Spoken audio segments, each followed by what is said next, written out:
Hi, welcome to another edition of This Issue. My guests this time are Lou Bauer from Brunswick and Chris Miller from Gray. Good morning, welcome Bruce. both Good morning, to the Bruce. show.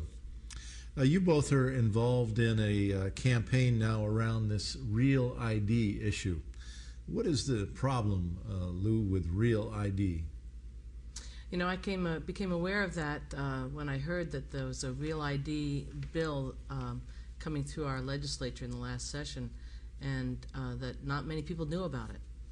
When I found out about it, I looked more into it and see that it's a bill that is going to be essentially turning over all of the data that the state gets on us and a lot of other sources will be turned into a national database, and that really disturbed me. Especially since it seemed to be going through in a very contentious way. There wasn't agreement on many sides, and it was going through without public involvement and discussion about it. Seemed there were threats being issued toward the state of Maine by Homeland Security, and that things were being decided on the basis of fear. And what is your fear about Real ID? What do you really worry about? Well, you know, I really see everyone now worrying about their identity theft as if it were an individual thing coming to, some person is going to take my identity, and yet it's a huge, much bigger situation than that, and people don't realize that all their information, and even the card they're swiping at the supermarket is keeping track of what they're spending. I work in the financial field, and I see that people are being manipulated. The populace is being manipulated by the use of data. And this national database is not going to have any controls. It's not going to be just for surveillance of terrorists. It's going to be used for control of the people. Chris, you were involved in lobbying against this Real ID when it passed in Augusta. You were up there with several other key people that were involved, kind of representing the public. Tell us what happened in Augusta. Yeah, so I was there with Kathleen McGee. Ben Chin from MPA was there as well. The MCLU was there. This bill, a couple of years ago, the state of Maine said we will not comply with Real ID. That legislation at that time passed all but unanimously. It's still on the books that Maine will not comply with Real ID. Yet here we are complying with Real ID. That's what this bill, LD 2309, is about. There's another bill, LD 2304, which is about driver's licenses and residency in the state of Maine. That's a different bill. This one, Real ID, the point of this bill, it directs the Secretary of State of Maine and thereby the Department of Motor Vehicles, Bureau of Motor Vehicles, to give all of your information to the feds. Not just the feds, but Homeland Security. It gives it to corporations, police, military, so forth and so on. Marketing people. Marketing. All of your data. The issue isn't about whether you're a resident. It's about where your data goes. It all goes away. You have no more control over it. It's the same statute protecting this particular bill that protected us supposedly against Verizon's wiretapping. It doesn't work. It's paramount interest of the state, and the state has caved. So they're giving everything they know about you, your health care records. Lou was just talking about how this ties in. You go in to buy a pack of cigarettes, and they're supposed to ask for ID, right? They take out a little wand and go click, and they've now taken a picture of your ID or whatever they've done. If that's your Real ID card, they now know how many cigarettes you buy, and all of a sudden you don't get health care. It all becomes tied together. So to back up to your question of what went on in the legislature, people got angry. It was submitted by the governor in the last week of the session, intentionally so. He wanted to avoid bringing it up as a public debate and a public issue. There was very little notice. Notice was almost impossible to get out. Even so, we got more than 80 people to show up at Department of Transportation committee hearing. People were angry. The 5 people who spoke for it were basically corralled and brought in by the governor's people. They got the ski industry there to say that people wouldn't come because they couldn't get on planes, which is a blatant lie. There's some pilots in the legislature, and they pointed out several times that what you get is you are not prohibited from getting on a plane. You get secondary screening. TSA can do secondary screening anyway. So there's a whole pile of mishmash going on around this. So there were several. Was it a close vote? It was a very close vote. The initial vote was to refuse it and kill it. It lost by 1. I think there were probably more votes in the bag for the governor, and people didn't want to admit that they were voting for this.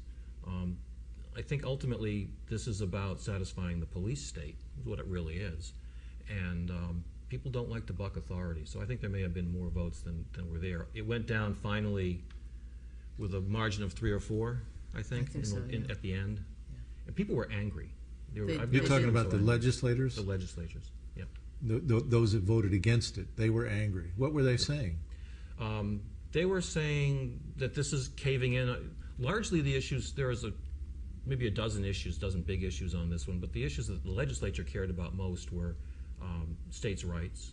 I mean, this is taking everything that the citizens in Maine have and just turning it over. Well, it's also making the state into the new Bureau of Immigration. The big daddy. Huh? Big daddy. And that's not our job. Right. I mean, a driver's license, I pointed out, I've got a 16-year-old who just got a driver's license, a 95-year-old stepdad who promised me he will give up his driver's license. And, I say, Mom, what lane are you in? Right? That's dangerous. Now, a driver's license should be about competency to drive. But that's not this bill. Mm-hmm. That's another bill. Yeah. This bill is about what the Secretary of State does with your data, and it forces him to give it to Homeland Security. And so now a decision has been made to gather signatures to force a people's veto around this Real ID. What does that mean, this people's veto? We have 90 days from the time that this bill was passed to collect some 55,000 and change valid signatures to repeal this bill. Petition signatures. Petition signatures. Yeah. The bill will be, at that point, put on hold.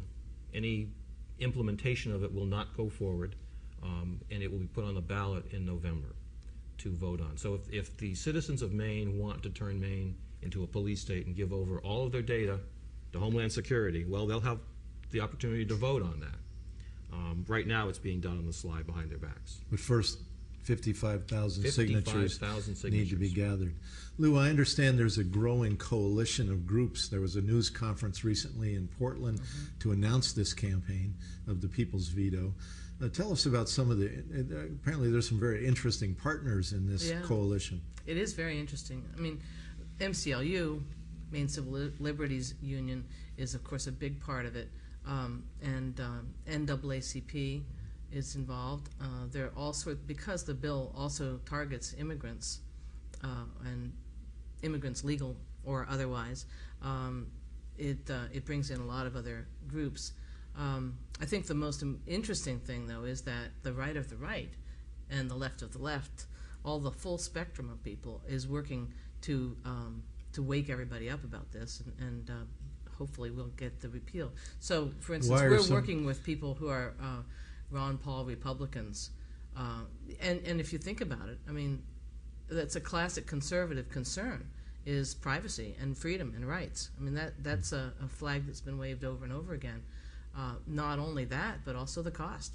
The state is going to be having to pay millions of dollars to implement this. Each state is going to be paying millions, and the projection that we've heard is $71 million. The feds aren't going to pay for it? No, they're going to pay a little bit. But our share to fully implement Real ID, they're projecting to be $71 million. Where will that money come from? Exactly. Hey, raising taxes. Actually, the bill originally had in it a doubling of the fee to purchase a driver's license as part of the way of funding it. That was stripped out. And this is funding just the first, the very first tiny little step. Yeah. I mean, this is we're still looking at having a driver's license and having some restrictions on it in terms of people who weren't born in this country having trouble getting their license. But it's leading to a fully enabled digital card that will have digital knowledge of your facial characteristics, your retinal scans, and the Secretary of State is required in this bill to figure out what the best method of that type of digital electronic identification is, and has to report on that within a year. So this is clearly moving down that slippery slope, and we want to stop it right before we go anywhere with it. In fact, the really thing that strikes me is that the Maine legislature already said no. Last year, in the 2007 session, they passed the bill, and it is still on the books, that says Maine will not comply with National Real ID, with the Real ID Act of 2005. And so really it was the pressure of the governor then? Yes. That forced, because I saw one state representative, Stan Grozovsky from the Brunswick area, wrote an op-ed saying that he was against it, but he voted for it because basically the governor asked him to. Well, this is, those of you who remember, 1984, Winston Smith was continually rewriting history and putting it down the memory hole, right? So that we have a bill saying we will not do this, all the legislators will do is turn around and say, well, this isn't about Real ID, that sort of a thing. It's about a driver's license. Yeah, but it's not about a driver's But license. it's not. It's about your information that the state has on you. So why would the governor succumb to the pressures from from Homeland Security, from the Bush administration, when he had clearly already the state legislature on record being opposed to it? Why would the governor try to turn that around? There's, maybe 20, 25 other legislatures that have not gone along with this? I know there were 17 that had refused. And a governor like Schweitzer in Montana is basically just saying, hell no, we won't do this. So why Governor Baldacci will do this is a slightly different, gets into personal issues about character and things like that. Ultimately, it's, are you going to give up your state to the federal government? Now, I believe that the legislature and the governor have a responsibility to their citizens, and simply to fold it into the national state is not their job. They should try to keep that space. I mean, I think that if you've got a law here in Maine saying we will not give your data over, we will protect your privacy, and then they just turn around and give it away, that's bogus. Well, keep in mind that the Homeland Security, the federal Homeland Security with Michael Chertoff, was threatening the states, specifically Maine. That did get in the papers. Now, there's nothing in the paper about the really come to a hearing and let us know what you think, but what was in the paper was, oh, you're not going to be able to fly. Right. You're not going to be able to fly, period. And so the governor's position, on the out front is, well, we can't inconvenience our Maine citizens, so we're going to protect them from the actions of Homeland Security that will make their driver's license inadequate identification. Right. So that's kind of the line. A minute ago, Chris, you mentioned 1984. I think it's the perfect cue to get behind here. How is this Real ID part of this larger surveillance society? Let's talk about that for a minute. What do you think the vision is for the future that the Bush administration, Homeland Security, and even our Governor Baldacci is falling in the line behind? Where are they trying to take us? What's the agenda? There's a really big picture here, which is the planet is full, essentially, and resources are becoming scarce. So if you want to protect what you've got, you need to start assigning it to people. Who gets what? What's the price of gas as of today? It's pushing $4 a gallon for a regular almost. When that gets to 12, 15, so forth and so on, who gets what, and how do they decide that? Are we going to decide this democratically, or are we going to decide this authoritarian? What is the state of Maine's real energy policy when there isn't enough to go around? It's going to be swipe your Real ID card, and they're going to tell you how much you get. Now, I don't think that's the fair way to do it. I think it needs to be done in communities, figuring out who gets what and how that's done fairly. So it would be really easy to ration gas, for instance. If you have a card, have to have your card, the only way you're you going to get get gas is with your card. Talk Enemy of about the state, rice, Will Smith. Talk about the rice situation that they just had. The rice, the food all around the world, there's not enough grain. Over the past 10 years, we've been depleting our grain sources. So that's just another example. There's all sorts of but the point being that wasn't it Walmart or BJ's or someone like that who said there was a shortage on rice and limited the quantities that someone could buy. And because they were using that ID card, if you went to another store to get another quantity, you were refused. Because they already had you on They record. already had you on record. Right. And so that's just an example of the amount of control. I mean, that seems like a small thing, but just blow that up. And what I wonder is, what if you're a bad boy or a bad girl and you're a dissident, okay? What if you're a good boy or a good girl, but you own a nice piece of land that someone else wants? What if there's a mistake? Somebody makes a mistake entering it. This the language is the, oh no, I can't come up with it right now, but the Systematic alien verification and entitlements. As Chertoff says, you will not get employment, you will not get services, you will not get health care without your, you will not get a bank account without your national ID card. without your real ID card. So it's all about control. It's all about about controlling the population by using an ID card that can say, sorry, you're not authorized when you swipe it. You're on record as not. And so what it does, it forces compliance and servility, if you will, amongst the people. This happened, I think it was in about the 4th century as Rome was declining. I think someone more familiar with history than I will have to pick the actual name of the emperor. I think it was Constantine. Did an inventory, a really detailed inventory of the Roman Empire, and then said, you've got to come up with 2 barrels or 2 bushels of grain, you've got to come up with so forth and so on. And it was so onerous that people basically walked. Refused to comply. Yeah. And so now in Maine, there's a group of people refusing to comply, gathering signatures for a people's veto of this real ID. What is the group called? Does it have a name? Yes. Maine People for Real Freedom. Say it again. Maine People for Real Freedom. And does it have a website? Yes, of course. Realrepeal.net. So www.realrepeal.net. Realrepeal.net. What's really special that's on the website is the testimony of our Secretary of State in those hearings, and that's what's really compelling. I mean, if the person whose job is being told that by this bill that you must do this, you must turn this data over, that person in our state who's been very reliable and very impartial in many ways, he was absolutely livid about it, and he is out speaking in other places against the national real ID and encouraging states to resist. Oh, so there are people within the state government absolutely, who are in a state of rebellion over this as well. Absolutely. Secretary of State Dunlap pointed out that he listed a couple of different things. One of the requests that he has refused is General Libby at that Fusion Law Enforcement Center in Bangor, where they've got military, state, federal, and local police all sharing data. And he says that Libby really wants this data, and he's refused it. Wow. Somebody's going to turn his card off. Yeah. Jeez. So, come this fall, I've got to renew this, and the question is, how do I live without it? So I'm in a position where if I renew that, I have given in morally, and it's just another step down the road.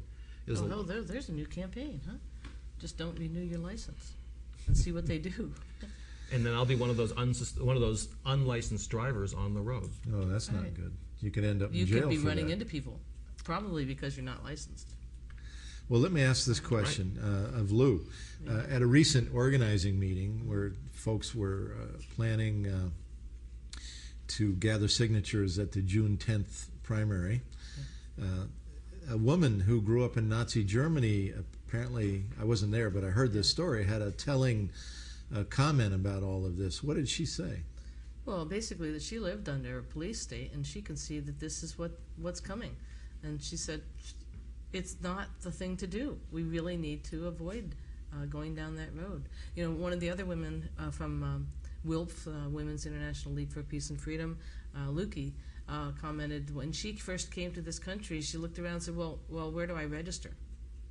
Because she was so used to working under the system of having to have a national ID card. Of Nazi occupation. She was from Holland. Yeah. So people in this country do know what that's about.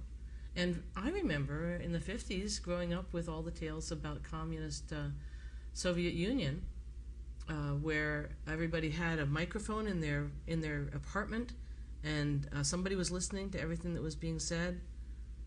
Do you remember? You did. I mean, that's what we learned about. Whether it was true or not, we Who don't know, knows? but that's what we were told. Yeah. So I mean, that's the kind of thing. I mean, we're going into that era. And as you're out talking to people about this, I know people are already gathering signatures for this people's veto. What are people that you're running into saying about all of this? A lot of them are angry. They're saying, I don't like that. That's a terrible thing. I said, how could they possibly do this? What I find harder to understand are those who say it's too late. Joe Bruno, for example, I spoke with him about it. Oh, they already have all of it already.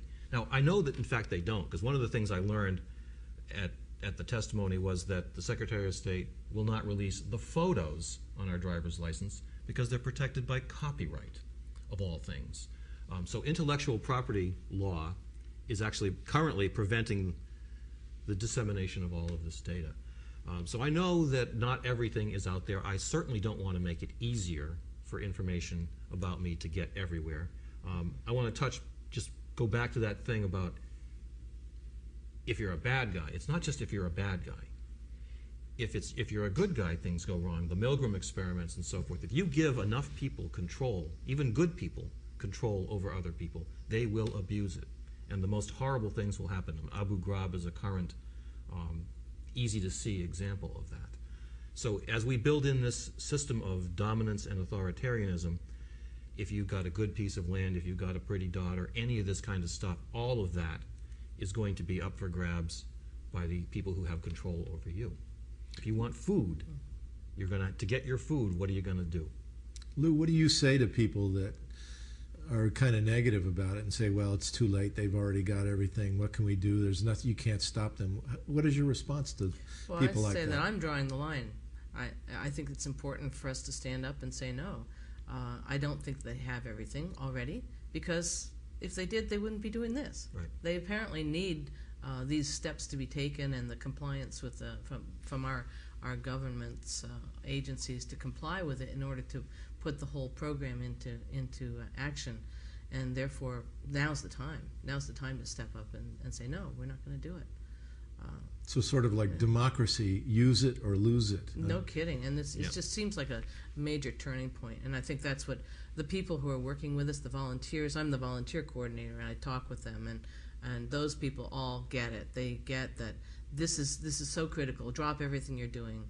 Drop everything you're doing, because without having our own integrity and being totally controllable, we won't be able to work for peace in any way. And so you now have a team of volunteers across the state that are out collecting signatures? Yep, they've all received their petition packets. They're collecting signatures. And it's amazing how short a period of time we have. I mean, supposedly it was 90 days, but quite a bit of time has already gone by. We have barely 2 months. What's the deadline? July 17th, we have to have all the verified signatures in, so we're shooting for July 10th to have everybody turn in petitions and make sure that we have a turnaround time. So if someone wants to help, again, the website is? realrepeal.net, and you'll find information, and you'll find contact information. You'll get to my phone number eventually, and we'll get you on board and get you some petitions. Yeah. So signatures are collected on June 10th at the primary election at the polls. That's going to be done statewide. What happens after June 10th? What is the strategy to continue to collect signatures and to continue to build this campaign? What's the plan? Well, after the primary, of course, we're collecting at the primary because that's a great time to get citizens we know they're registered voters, and they're all from that town, so it's a very convenient way to get a lot of signatures in one day.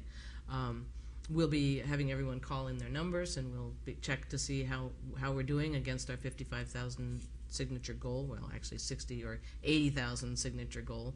And then we're going to send out a whole new round of petitions and get people to get out there and talk to their neighbors door to door. Of course, once we get this once we get our signatures by July 17th, then we're into, okay, this is a referendum now. Mm-hmm. And so we go from there to educating the entire public about this so that on November 2nd, 7th, whatever it is in November, they'll be ready to make their decision. And I think it's so important where the hearings and the legislature were really divided, very, very seriously and passionately divided about it. I think it's very appropriate to bring it to the people. Yeah. And who will the opponents be when it goes to referendum in November? The opponents will be Department of Homeland Security and Michael Chertoff. You'll see false flag operations. I mean, when this went to vote in the first place, all of a sudden there were these bomb threats on Munjoy Hill. There was even, I learned yesterday, even talk about a Chinese freighter with a nuclear bomb in Portland Harbor. Oh, come on. Governor Baldacci has done us a great favor. Maine was the first state to say we won't comply with Real ID. And he's rolled it back. Now we're the first state that has the opportunity to really push back. Every other state that might push back, Homeland Security gave a waiver because they didn't want to push it. But they knew that Maine, the leadership in Maine, wanted to cave. So here we are in this situation where the citizens of Maine can push back against essentially the police state and impending fascism. And actually win one. And win one. Yeah, we have I think we can do it. Yeah. If the people's veto passes in November, what happens? It halts the implementation at that point. Oh, in November, if it passes. Yes. Then we're in the same situation of no Real ID, and that'll be an interesting game. We'll see what they do next. So Maine can... But we'll be back to with the statute that's still on the books says Maine will not comply with Real ID. That's still in the books along with this one. Maine has a chance to strike a real chord for democracy here, which will influence the entire nation. It will. It'll give power to those other states that have been pushing back a little bit. Yeah. Well, so best of luck. Thank you. And we all need to help. We all need to gather signatures in the coming weeks. Talk about it, learn about it. There's a lot to learn on the website. There's a lot of information. Well, Lou Bauer, thank you very much for coming on the show. Bruce. Chris Miller, thank you Thank you. too. And thank you for watching another edition of This Issue. Until next time, good luck to you all, and please get organized.